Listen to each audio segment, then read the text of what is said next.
جب زلیخا پر لوگوں نے اعتراض کیا کہ کیا تم یوسف کے پیچھے، یوسف نام ہی زیبائی، خوبصورتی، خدا نے سورہ قرآن کا حضرت یوسف کے نام پر بنایا، اور جوانوں کے لیے بہت ضروری ہے۔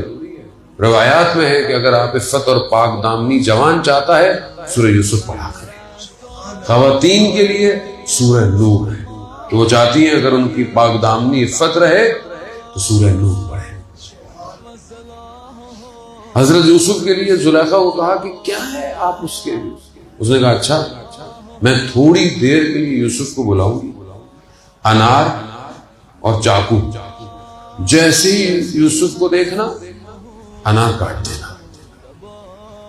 جب انہوں نے اس جمال الہی کو دیکھا، گو کہ نیتیں صاف نہیں تھیں، مگر کیونکہ جمال جمال الہی تھا،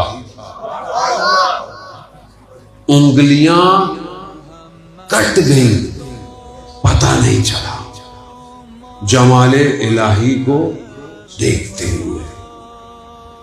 معصوم سے پوچھا یہ جو کربلا میں گردنیں کٹ رہی تھی کیا تکلیف ہو رہی تھی؟ نہیں،